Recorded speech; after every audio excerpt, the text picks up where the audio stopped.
사람마다 그 좋아하는 계절이 다 다르잖아요.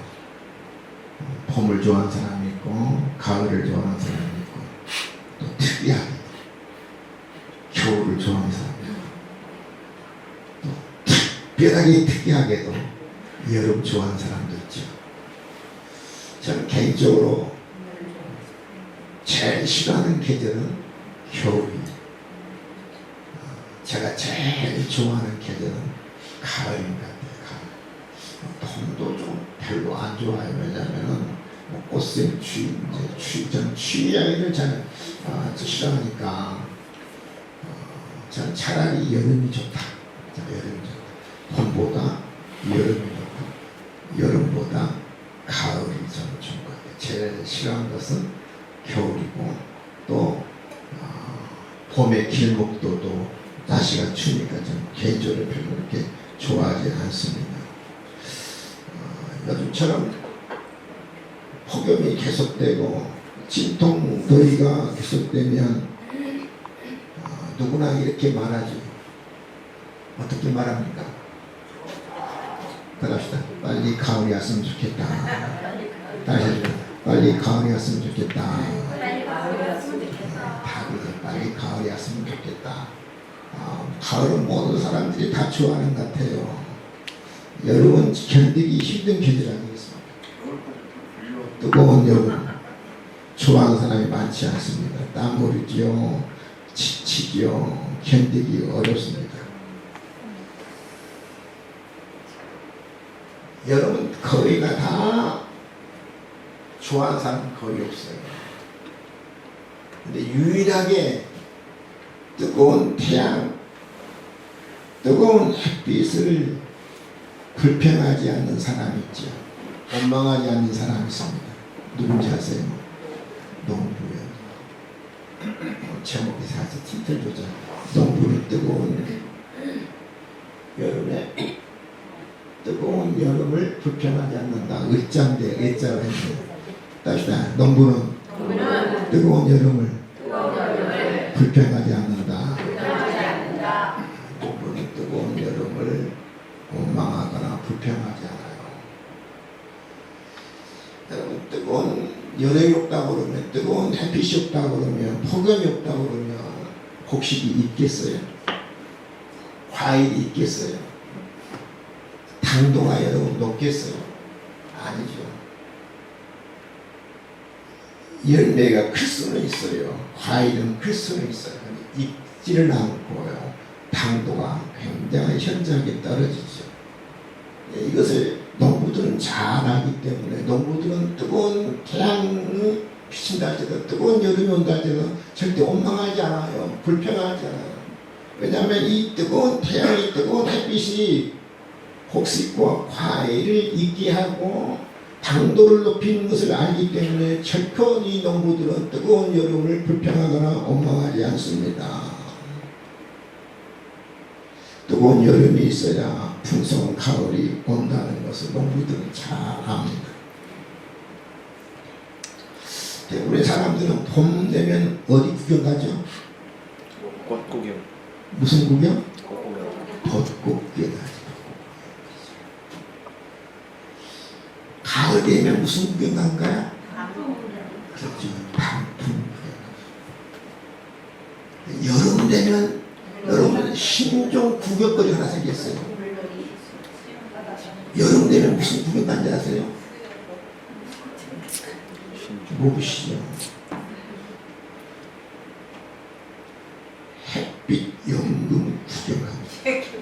햇빛 연금 구경. 어딘지 아세요? 전라도 신안이죠. 주로 신안군은 주로 섬으로 이루어진 데거든요. 근데 신안에 가면 곳곳마다 뭐 산이건 산, 들이건 들, 가시건 심지어는 영전까지 다 무엇을 설치했느냐 하면 태양광을 설치했다는 거. 하나의 뭐냐 얼마나 넓게 이 태양광을 설치했던지요. 이게 그냥 장관이에요. 장관. 어마어마해요. 어마어마해요. 근데 사람들이 요즘 신앙군으로 사람들이 점점 몰려다니죠.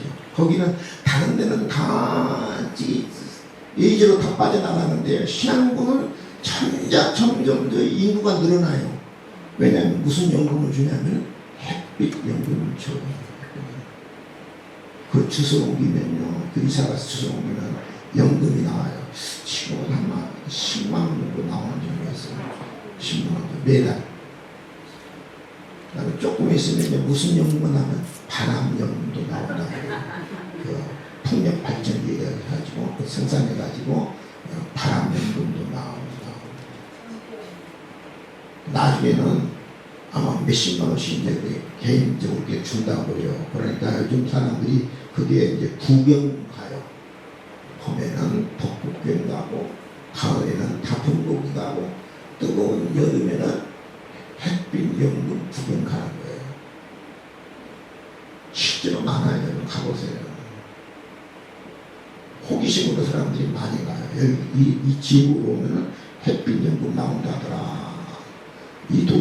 이곳이 살만한 도시인가 구경도 사람들이 많이 가거든요. 근데 여러분, 뜨거운 햇빛을 유일하게 불평하지 않는 사람이 두 부류죠. 농부고 태양광을 운영하는 사람들은 이 뜨거운 태양을 햇빛을 원망하거나 불평하지 않아요.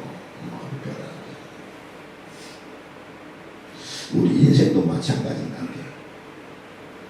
하나님께서 때로 우리에게요, 인생의 봄만, 인생의 가을만 허락하시는 게 아니에요. 인생의 여름도 하나님이 허락하시고, 짜증나는 여름, 땀나는 여름, 찜통 같은 그런 여름, 그게 건강일 수도 있고요, 경제 문제일 수도 있고요, 여러분 사업의 문제일 수 있고요, 어떤 인간관계의 문제일 수 있습니다. 하나님이 우리에게 정말 견디기 힘든 여름을 허락하실 때가 있어요. 근데 우리 하나님이 여러분 뜨거운 햇빛을 주신 것은 우리를 괴롭히려고 하는 게 아니에요. 우리에게 정말 짜증나는 여름을 허락하신 것은 우리를 괴롭히게 하기 위해서 그런 게 아니에요.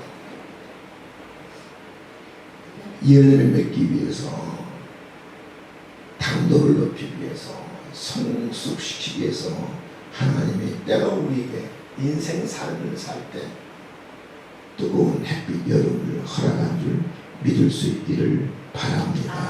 여러분, 시련은요, 우리의 믿음을 성숙시키고 우리 인격을 성숙시켜요. 따라합시다. 시련은 믿음과 인격을 성숙시킨다. 오늘 본문의 내용이거든요. 너희가 여러 가지 시험을 당하거든 온전히 기쁘게 여기라. 이 시험이라는 단어는요, 헬라어로 페이라스모스라는 단어입니다.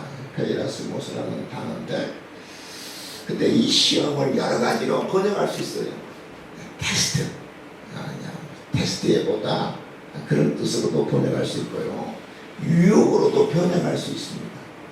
또 시련으로, 고난으로, 환난으로 번역할 수 있는데, 야고보서 2장 2절부터 4절의 이 시련은 테스트한다는 그런 게 아니고, 유혹한다는 그런 게 아니고, 여기서 시험은 시련을 얘기하시오.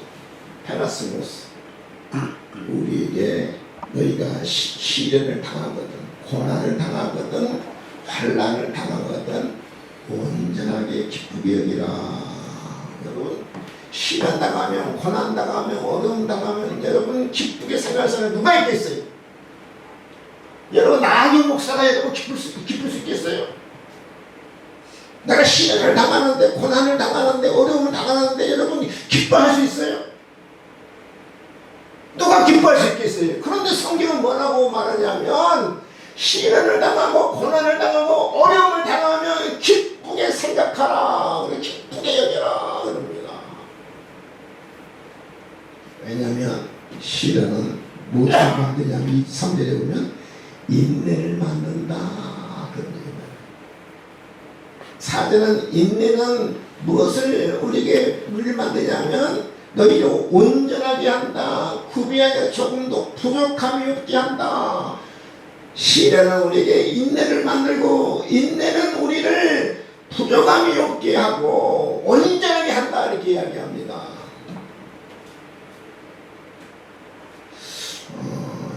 여러분 이게 온전하게 한다. 부족함이 없다. 우리는 그 자본주의 사회에 살기 때문에 이 이야기는 뭐가 다 지켜야 하냐면 돈하고 연결이 다 지켜야 해요. 하나님 나를 부자를 만들게 하구나. 하나님이 나를 물질의 부유함을 허락하나 그런 뜻은 아니에요. 여기서 온전하게 하고 부정을 얻겠다는 말은 너희들이 부자 되게 하고 물질의 부족함이 없게 하고 물질이 풍성하게 했다는 말이 아니고 오늘 4절의 말씀은 이 환난은 시련은 인내를 만들고 인내는 우리의 신앙과 인격을 부족함이 없도록 성숙시킨다는 말이에요. 성숙시킨다는 말이에요. 믿으시면 하면 성숙시킨다는 말이에요. 믿음을, 인격을, 지혜를, 성품을 부족함이 없게 한다. 성숙한 그리스도인이 되게 한다. 여러분 하나님의 사람들 보세요. 하나님의 사람들을 보면 하나부터 열까지 하는 사람도 시련을 여러분 피해가서 하는 사람도 모두가 다 시련을 맞이했어.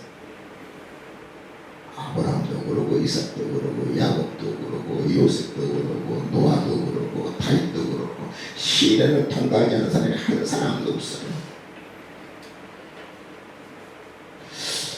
하나님이 왜 시련을 자녀들에게 시련을 허락할까? 왜 하나 시련을 허락할까? 우리를 버렸다는 증거인가? 사랑하지 않는다는 증거인가? 하나님이 외면했다는 증거인가? 아니에요, 여러분. 우리 하나님이 시련을 허락한 것은 우리를 버리셨다는 증거가 아니라 무너뜨리게 한 것이 아니라 그 나를 귀하게 빚은 하나님의 손길이에요. 나를 성숙하게 하는 하나님의 도구가 뭐냐면 바로 시련이에요. 나를 성숙하게 만든 도구. 나를 성숙하게 만드는 기구가 바로 뭐냐면 시련을 통해서 나를 성숙하게 만들어요. 믿으시면 하면 아멘. 여러분 토봉 있잖아요. 토봉 그걸 가지고 빚잖아요. 도자기를 빚고 그릇을 빚고 빚는데 여러분 이 토봉이 흙을 가지고 빚으면 만약에 이 그릇을 흙으로 빚은 그 그릇을 그대로 놔두면 뭐가 돼요? 독이라고 해요. 독이. 근데 여러분 이 토공이 빚은 것을 불 속에 들어갔다 나오면 뭐가 되는 거예요? 도자기. 그렇죠. 도자기. 도자기는 도자기. 그러니까 여러분 불 속에 안 들어가면 뭐가 되냐면 토기가 되지만 불 속에 들어가다 나오면은 이 토기가 뭐가 되냐면은 도자기가 돼요. 칭자가 되기도 하고 백자가 되기는 거예요. 들어갔다 와야 귀한 그릇이 되는 건 아니겠습니까?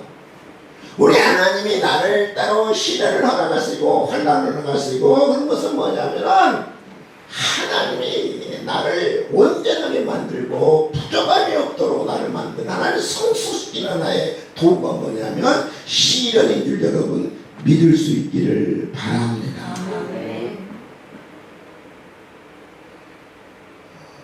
뭐 저도 마찬가지, 여러분도 마찬가지. 여러분 기도할 때 언제 가장 기도가 진지한 기도하세요?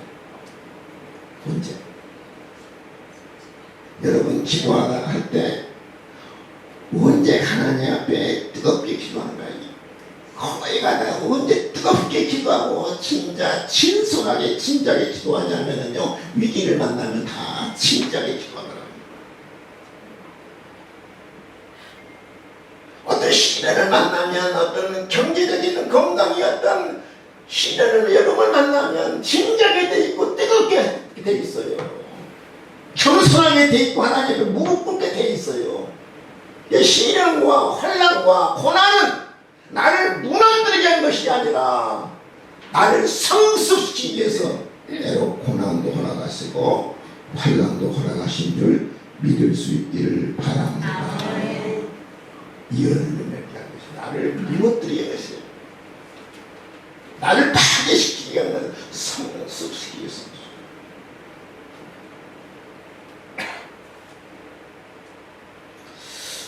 아마 예전에 제가 이 이화를 제가 드린 것 같은데요. 중국에 모죽이라는 대나무가 있었는데 세계에서 가장 큰 나무가 중국의 모죽 대나무라고 해요. 30m까지 자란다고 해요.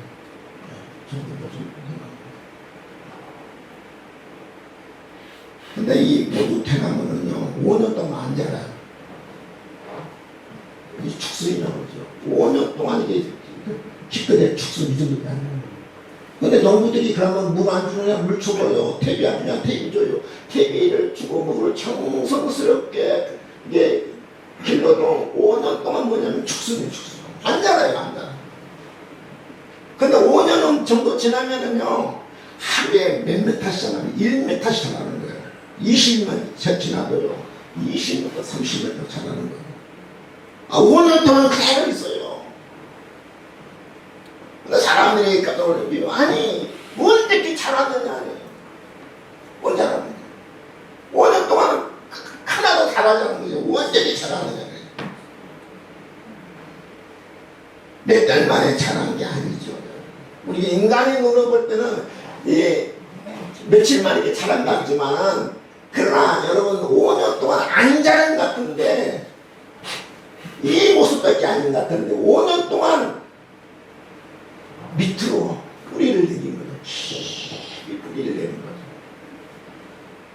며칠만 있으면 20m, 30m가 될 건데 바람에 흔들지 않고 바람에 넘어지지 않고 바람에 휩쓸리지 않도록 5년 동안 사람들의 눈에 볼 때는 안 자는 것 같지만 땅속 깊이 뿌리를 내리고 있는 거예요. 여러분 우리 인생이 그래요. 우리 인생이. 여러분 우리에게 환난도 필요하고요. 시련도 필요해요. 그 시련 가운데 내 신앙이 안 된다지만 깊이 내가 신앙이 자라는 거예요. 자라는 거예요.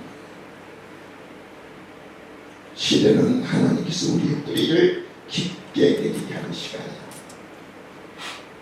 시련은요 우리의 믿음과 인격을 성숙시켜요. 믿으시면 아멘. 아멘. 중요한 것은요 시련은 하나님의 영광을 결국 나타나요. 여러분 우리가 요셉은 잘 알잖아요. 애굽의 총리가 되죠. 많은 사람들을 살리잖아요. 근데 요셉이 누구한테 노예로 팔리나요? 형들에 의해서 그 상인들에게 노예로 팔린다. 딴 사람도 아니고 형들이 팔았죠. 근데 나중에 형들이 애굽의 식량을 구하러 옵니다. 근데 애굽의 이미 요셉은 총리가 되었죠. 동생은 알아봅니다. 근데 여러분 요셉이 형들에게 뭐라고 고백한지 아시나요? 50장 20절입니다. 당신들은 형들에게 당신들 나를 해야해서 악한 계획을 하고 있어. 당신들은 나에 대해서는 악한 계획을 갖고 있었다 이렇게 이야기합니다. 시기하고 질투하고 모험하고 주기로 하고 심지어는 나를 노예로 팔아버렸다는 거예요. 약한 계획을 갖고 있었다. 근데 보세요. 사람들은 형들은 나에 대해서 악한 계획을 갖고 있었지만 하나님도 나에 대해서 계획을 갖고 있었어요. 그 계획이 뭐냐? 선한 계획. 많은 백성들을 살리기 위해서 많은 백성들을 구원 구원하기 위한 하나님의 놀라운 계획이 있었죠. 사람의 계획도 있었고요, 하나님의 계획도 있었어요. 근데 여러분, 누구의 계획이 이루어진가요? 사람의 계획이 이루어진 것이 아니라 하나님의 계획이 이루어진 줄 믿을 수 있기를 바랍니다. 하나님은 인간의 악한 계획을 뭘로 바꿔버리냐면 선한 계획으로 바꿔버립니다. 누가 바꿔버리냐? 하나님이 바꿔버립니다. 예, 하나님의 선한 계획이 있었어요. 많은 백성들을 구원하신 것이 하나님의 선한 계획이었습니다. 사람들의 악한 계획을 하나님이 방관하지 않고 외면하지 않고 그것을 바꿔버렸어요. 선한 계획으로 바꿔버렸어요. 예. 요셉은 깨닫죠. 형들이 나를 판 줄 알았는데, 근데 거기에 보이지 않는 하나님의 놀라운 계획이 있었던 거예요. 그래서 백성들을 구원하고 많은 백성들을 구원하는 하나님의 계획이 있었다는 거예요. 그래서 요셉은 깨닫습니다. 형들이 나를 애굽에 보낸 것이 아니라 하나님이 나를 애굽에 보냈다. 내가 이렇게 고난을 만나고 시련을 만나고 고통을 만난 것은, 여러분, 우리가 그의 놀라운 계획 속에 누구의 계획이 포함되느냐면 하나님의 계획이 포함됐다는 하나님의 계획이에요.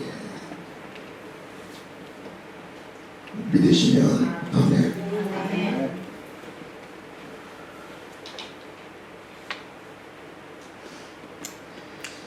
로마서 8장 28절에 하나님은 사랑을 여러분 입장하고 못 생각하여 선을 이루느니라.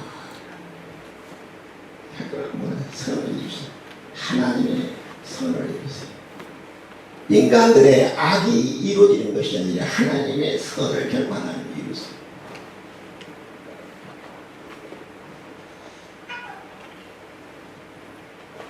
근데 저는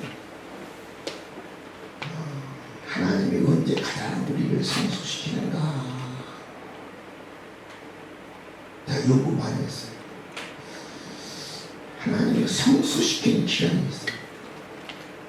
언제 같아요? 시련의 때 가는데 그 어느 시점이냐, 시점. 제가 봤을 때는 죽음 직전에 하나님이 가장 인격과 신앙을 성숙시키는 거예요. 죽음을 맞이 직전에 보통 일주일에서 3일 정도 남겨놨을 때, 3일에서 또 일주일 남겼을 때, 그때 하나님이 그 사람을 가장 성숙시키는 거예요. 구원받은 백성이라고. 그렇게 안 변한 사람도, 그렇게 욕심 많은 사람도, 그렇게 분노가 많았던 사람도 죽음 한 일주일 앞에 되면은요, 다 뭐가 되느냐면은 천사가 되더라고. 어린애가 되더라고. 분노도 다 내려놓고요, 미움도 다 내려놓고요, 욕심도 다 내려놓고요. 죽음 일주일 전부터 3일 사이다. 하나님이 가장 성수. 그때 되면 하나님이 다 내려놓게 해요. 욕심 내려놓게 하고요, 욕망도 내려놓게 하고요, 미워하는 것도 분노하는 것도 다 내려놓게 하고요, 용서하게 하고요. 제가 10이면 10컬이라 됐어요. 예수 믿는 분들 다 죽음 직전에 다 가장 성숙시키더라고요. 저는 늘 기도하는 제목이 있어요. 평소에 늘 기도합니다. 저는 늘 죽음에 대해서 기도하거든요. 여러분, 죽음을 피해갈 사람이 누가 있겠어요? 하나님 부르면 다 가야 하는데 늘 저는 기도해요. 하나님, 저도 언젠가는 하나님 앞에 설 날이 있을 것인데 죽음을 맞이할 때가 있을 건데, 나 그날이 언제인지 모르겠어. 1년 후이 될지 10년을 모르겠어.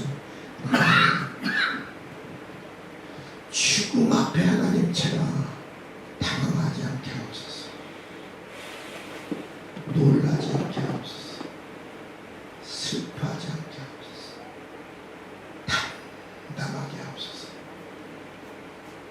늘 기도, 아침에도 교회하면서 그 기도했어요. 하나님, 제가 죽음 앞에 언젠가는 내가 죽음 앞에 내가 설 것인데 죽음을 맞이할 건데 하나님, 그 죽음 앞에 내가 가장 하나님 나를 성숙시키고 나를 인격과 신앙을 가장 성숙시키는 기간인데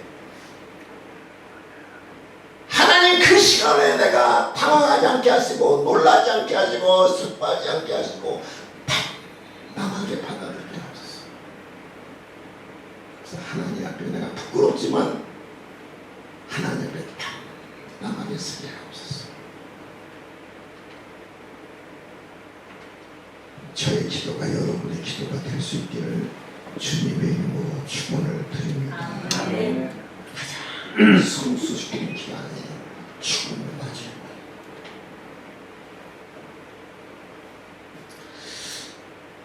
혹시 여러분이 지금 인생의 여름을 지나고 있습니까? 건강의 여름, 경제의 여름, 눈물의 여름, 인내의 여름을 여러분 지나가고 있는가요? 반드시 기회가 있고 있어요. 이 여름을 잘 지나면, 여러분 뜨거운 여름이 지나면 풍성한 가을이 기다리고 있다는 사실을 잊지 않기를 바랍니다. 시대는 하나님 나를 버리신 것이 아니라 나를 지금 익히고 있는 거예요. 당도를 높이고 있는 거예요. 저는 분명하게 믿습니다. 오늘의 눈물은 내일의 기쁨이 될 줄 믿습니다. 오늘의 슬픔은 내일의 간증이 될 줄 믿습니다. 오늘의 시련은 내일의 영광이 될 줄 믿습니다.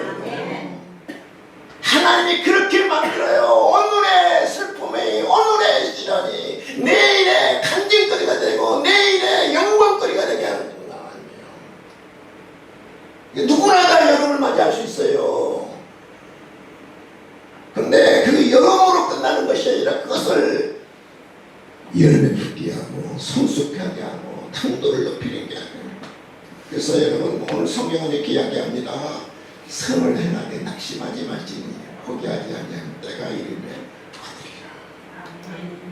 풍성히 열매를 맺어서 하나님이 나를 거두는 그 때가 반드시 있다는 거죠.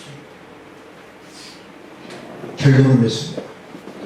농부는 뜨거운 햇빛을 원망하지 않아요. 불평하지 않습니다.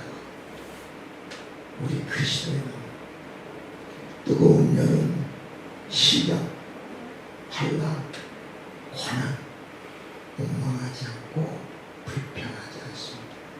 왜냐하면 그 시련이 나를 망하게 하는 게 아니에요. 그 시련이 나를 성숙하게 하고요, 나를 하나님의 사람이 되게 하고요, 하나님을 의지하게 하고요, 하나님을 매달리게 하는 것이기 때문에 그 시련을 우리는 원망하지 않아요. 불평하지 않아요.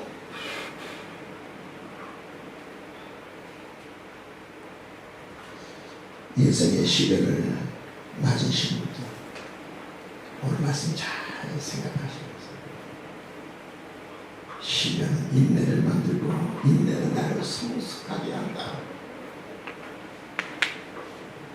여러분의 성숙의 시련이 도구가 될 수 있기를 주님의 이름으로 축원을 드립니다. 기도하겠습니다. 하나님 아버지, 감사와 찬송과 영광을 올려드립니다.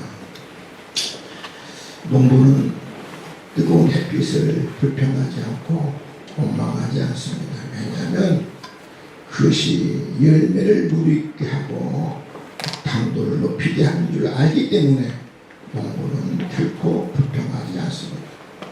하나님, 우리 그리스도인은 결코 시련을 원망하지 않습니다. 불평하지 않습니다. 오히려 기뻐합니다. 여기는 놀라운 비밀이 있기 때문입니다. 나를 성숙히 하고 나의 인격과 나의 신앙을 성숙하게 하기 때문에, 그 비결이 있기 때문에 우리는 고난과 시련과 고통을 하나님 두려워하지 않고 원망하지 않고 오히려 기뻐합니다. 하나님, 시련의 비밀을 우리가 깨닫기를 원합니다. 그래서 시기를 맞을 때마다 절망하지 않기로 합니다. 좌절하지 않기로 합니다. 오히려 야고보의 그런 공면처럼 기뻐할 수 있도록 도와주옵소서. 감사하며 예수님의 이름으로 기도하옵나이다. 아멘.